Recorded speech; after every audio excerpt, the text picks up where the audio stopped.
Selamat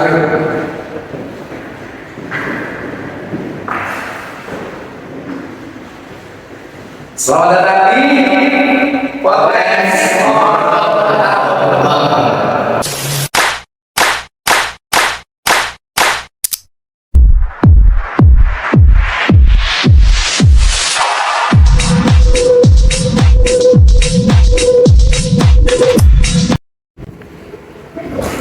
Baik, assalamualaikum warahmatullahi wabarakatuh dan selamat pagi, siang atau malam sesuai dengan keadaan para pemirsa sekalian.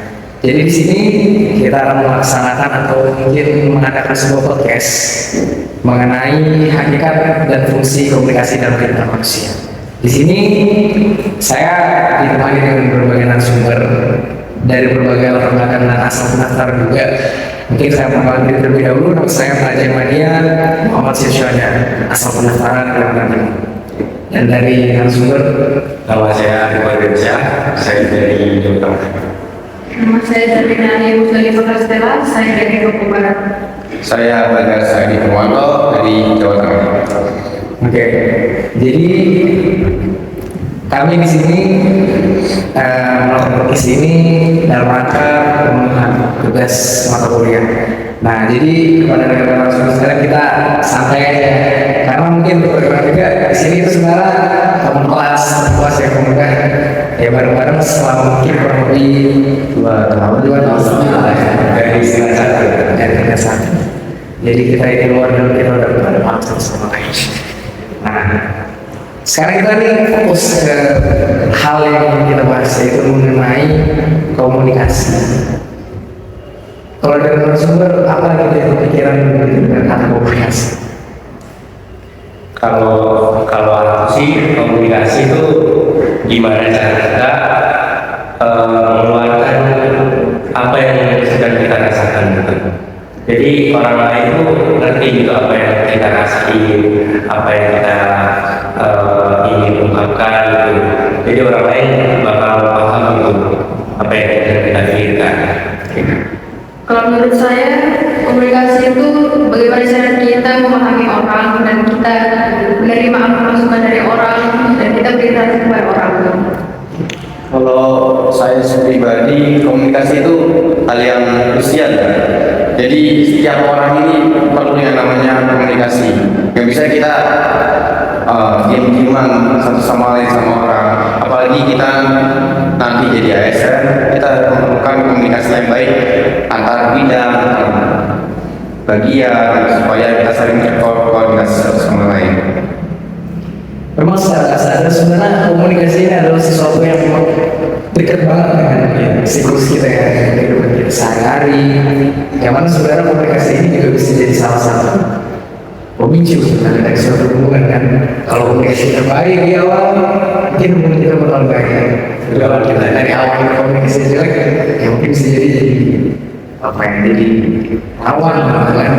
Jadi memang menurut kami memang komunikasi ini adalah sesuatu hal yang penting dan menjadi kunci dalam kehidupan manusia khususnya sehari-hari. Kemudian mungkin kita pembahasan kita agak lebih sedikit dalam kan? Mungkin mengenai apa sih hakikat dari komunikasi, kenapa sih komunikasi ini begitu penting gitu kita laksanakan dalam kehidupan kita sehari-hari. Seperti tadi sudah dijelaskan juga, kalau menurut rekan sekalian komunikasi ini itu bentuk harus gimana sih sebenarnya? Apakah ada bentuk tetap atau kalau dari rekan sekalian komunikasi itu kira-kira bentuknya seperti apa? Untuk dari saya, komunikasi itu hal yang unik dan tidak bisa tetap atau pakem pada suatu hal. Karena tiap orang punya cara sendiri untuk mengkomunikasikan kepada orang lain. Bisa juga menggunakan bahasa tubuh atau bahasa yang lain. Tidak harus sedang mengucapkan sesuatu atau mengutarakan sesuatu, hingga itu disebut komunikasi. Bahkan kita saling mengkode mata, lirik-lirik, itu sudah termasuk dalam komunikasi. Benar banget nih kata Bagas. Jadi kayak misal gampangnya kita sering main di sehari-hari itu kayak misal ada informasi kegiatan sore gitu. Terus informasinya ini kayak nggak terlalu jelas gitu. Tapi kita balasnya tuh kayak misal ngirim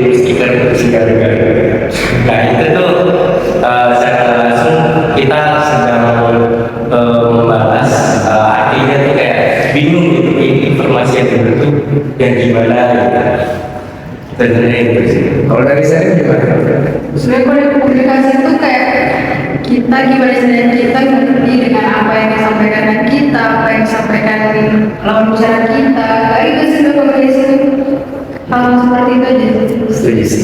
Karena memang dari yang saya tahu juga sebenarnya apalagi dengan perkembangan teknologi yang sekarang kan, jadi kayak komunikasi ini makin banyak. Jadi misalnya kalau mungkin dulu sudah bisa lewat Telegram, yang awal mungkin dari sekedar tatap bicara tatap muka, sekarang udah bisa lewat WhatsApp, video calling, ya segala macam, memang banyak banget.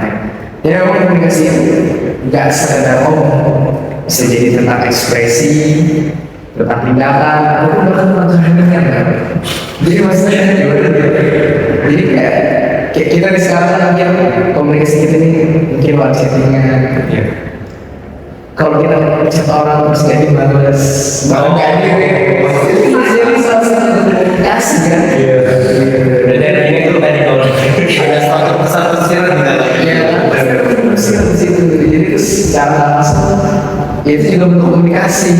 Kalau kita sekarang ngasih komunikasi.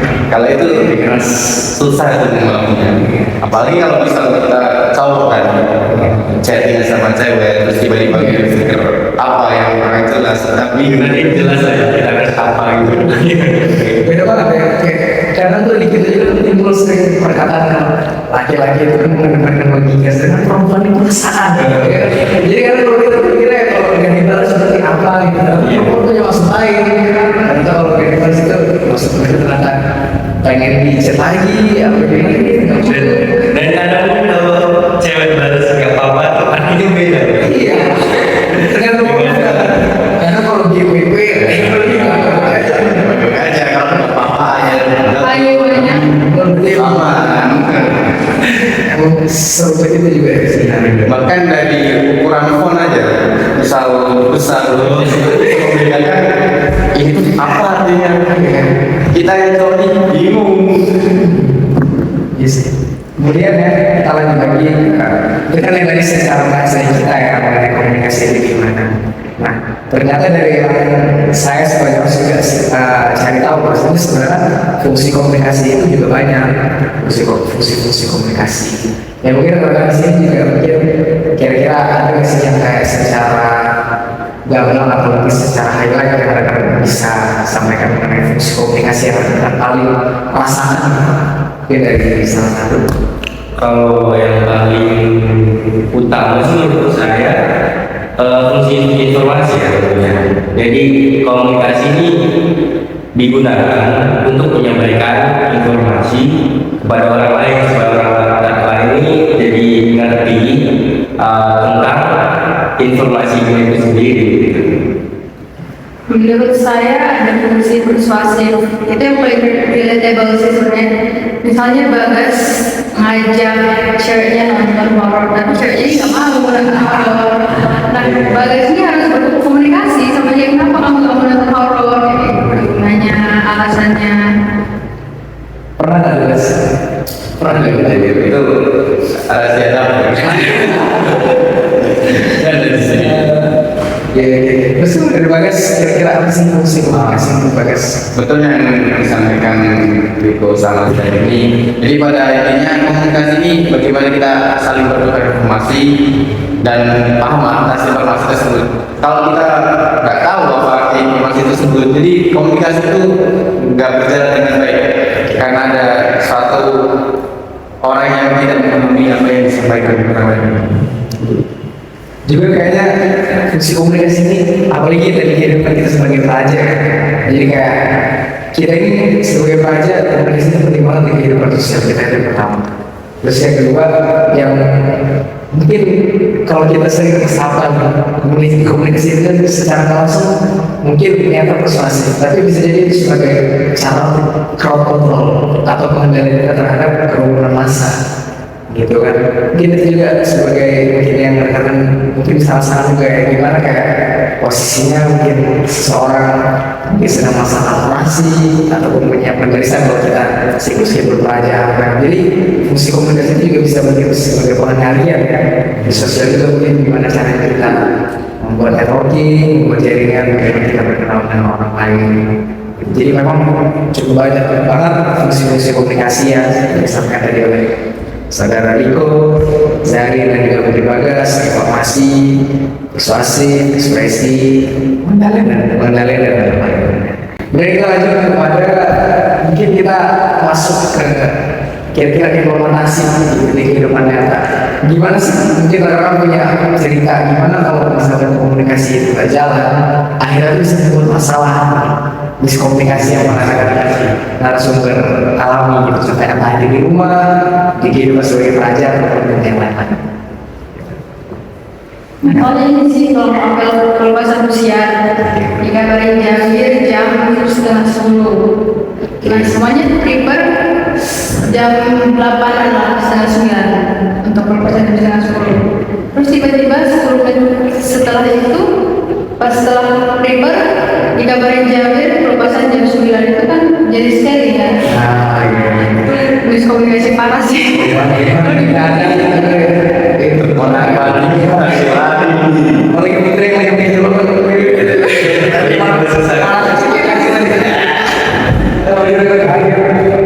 Iya sih, itu bisa sih kalau di pelajar putri kan. Kalau di Riko Bagus gimana?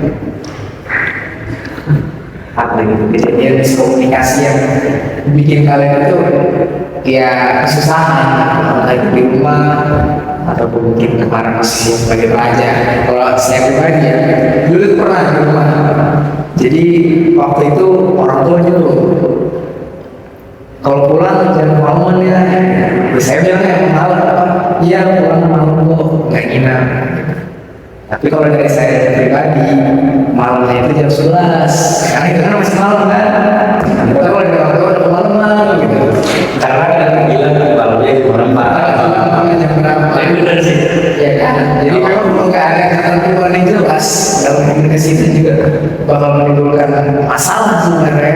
Miskomunikasi itu yang mungkin bisa bikin apa yang seharusnya tersampaikan itu jadi tidak tersampaikan, dan mungkin bakal bisa membuat ya kejadian-kejadian yang juga kita nggak sangka bakal terjadi. Itu udah saya pribadi. Kalau dari bersih, Kalau saya tuh pernah pernah pesen ini nggak, drive thru ya. Pernah. Nah, itu kan kadang speakernya nggak hadir. Oh iya.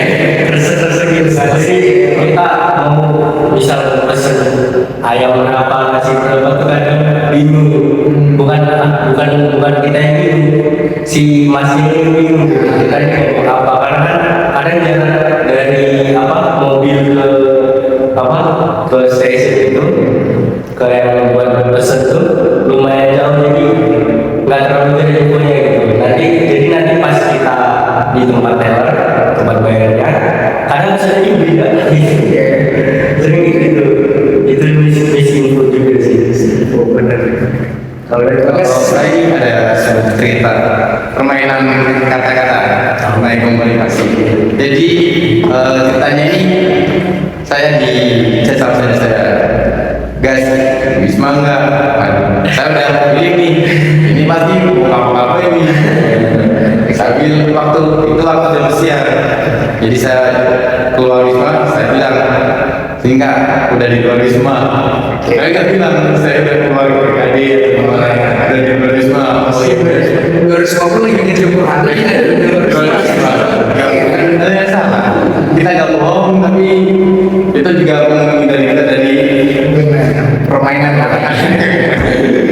Secara langsung ada ini juga hal positif juga ya.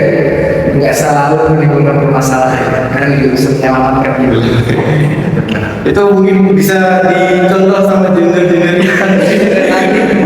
Tapi yang posisinya pasti tahu lagi gitu. Harus dibongkar nih kalau Ingat benar kan? Iya. Gitu ya. Nah, kemudian kita pasti sadar sih, khususnya dalam terjadinya miskomunikasi itu berarti kita sadar bahwasanya ada hambatan-hambatan yang memang alami gitu dalam melaksanakan komunikasi. Kira-kira dari rekan-rekan sekalian mungkin apa kira-kiranya yang menjadi hambatan sebenarnya dalam komunikasi? Mungkin kalau dari saya, karena kita di IPDN kan seluruh Nusantara ada di sini. Jadi terkadang logat, terus nada intonasi ataupun bahasa daerah sering dipakai di PDN ini. Nah, kadang hal itu sering membuat kita salah mengartikan apa yang dimaksud oleh teman-teman rekan-rekan. Contohnya ini seperti kayak sebentar siang. Kalau di Jawa sendiri sebentar itu ya bentar lagi.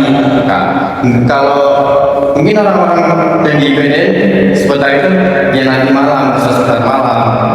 Itu kita apa sebentar malam. Iya. Awal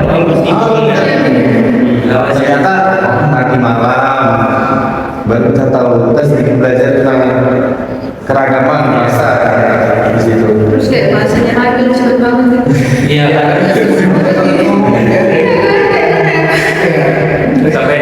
sampai tanya berkali-kali kan apa gitu dan sampainya sampai luar biasa. Tiap daerah punya ciri khas masing-masing. Orang barat yang suka ngomong dengan nada yang tinggi, orang Jawa yang pelan dan halus, orang timur yang cepat, yang terkesan agak ngerem dari maaf ya teman-teman, dan dari kami yang Jawa-Jawa ini kadang suka bingung karena terlalu cepat. Bener sih. Kayak kalau dari pengalaman itu kayak di kami itu siap itu artinya Selesai. bukan selesai. Kalau di kami itu siap itu artinya Siap sedia. siap sedia. Misalnya mau apa namanya? Siap. Mau pergi ke mesa udah siap, maksudnya siap mau pergi ke mesa. Siap mau pergi. Nah, sedangkan kalau orang pergi dari Sumatera ini siapnya udah selesai. Jadi kayak orang bingung kayak udah siap kerja terus belum? Ya udah siap tapi belum ngerjain. Karena yang tanya udah siap selesai. Jadi kan kayak nggak satu pikiran. Itu apa perbedaan bahasa? Karena kalau perbedaan bahasa sendiri bahkan di Jawa ya, Jawa Timur, Jawa Tengah ada sebuah kata itu mari. Mari itu kalau di bahasa Jawa Tengah artinya sembuh dari penyakit.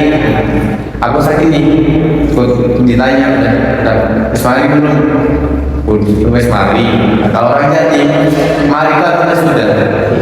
Jadi kayak Sesama Jawanya beda-beda. karena sesama Jawa pun beda bahasa, jadi dia harus bisa memposisikan ini konteksnya apa nih, mari ini apakah mari selesai atau mari sembuh. Jadi perbedaan bahasa itu termasuk hambatan. Ya itu sebuah tantangan bagi kita. Bisa lebih kepada tantangan sebenarnya. Enggak sih. Terus kayak pernah juga nggak sih kalau misalkan ada nih kalau misalkan orang dari Sumatera gitu kan ngobrol dengan ada tingginya ya. Karena kita ini mungkin udah perasaan nggak sih, kan kita kayak perasaan kayak marah nih orang yang nggak suka lah gitu, padahal belum tentu gitu kan. Jadi kayaknya hambatan dalam komunikasi ini tuh kayaknya prasangka. Ya kan prasangka, jadi kayak kita mikir orang mau apa, kita mikir kemana-mana. Karena ada yang ini dari Iya, atau mungkin kalau di chat kadang kayak dibalas dengan double dikit, gitu kan. Pas respon dikit, udah ngerasa ya aduh ini orang apa nih, gitu kan. Itu kayak perasaan, beneran, gitu ya. Perasaan tadi bahaya juga bisa menimbulkan konflik, baper, segala ada kalau udah pakai akun kalbu ya, ada itu justru bahasa yang benar ya. Cuma kalau di Jakarta, kamu itu hal yang udah halus banget, udah kayak itu tuh udah deket banget kamu. Lalu ya dua, Kadang baru benar aku gitu kamu di sini. Jadi terus juga kalau kita bicara tentang perkembangan teknologi, kayaknya yang mungkin orang pasti udah pernah rasain kayak misalkan recalling sleep call nih, ya kan? Recalling sleep call. Tapi di tempat si cewek ternyata mungkin dia lagi banyak aktivitas gitu. Kadang-kadang ada bisingan tuh, orang yang ngomong kayak bising banget. Ya. Itu kayaknya juga salah satu hambatan gitu ya, dalam komunikasi apalagi di proses perkembangan teknologi sekarang gitu kan. Gitu, sekarang mungkin juga belum ada teknologi yang benar-benar bisa ngerekam suara selain suara yang kita ngomong kan.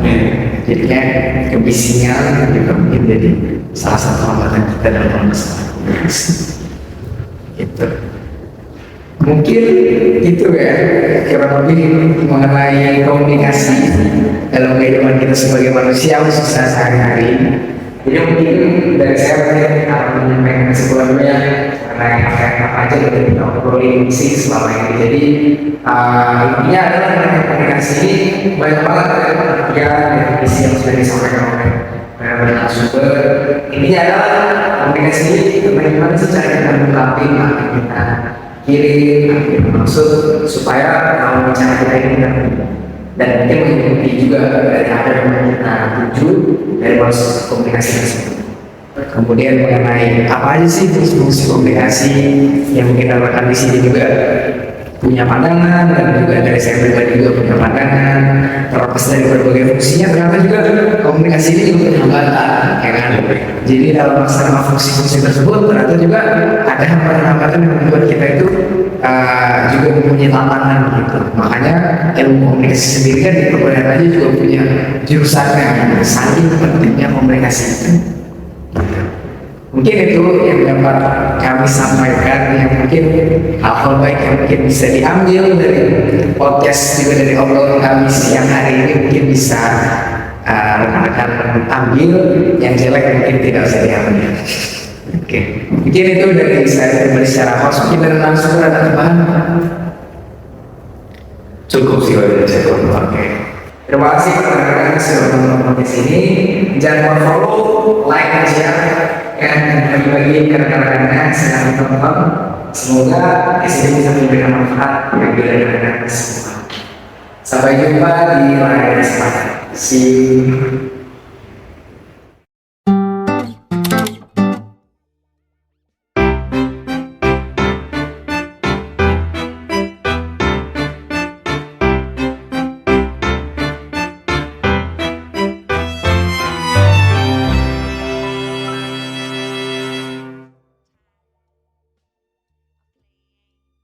Three, two, one.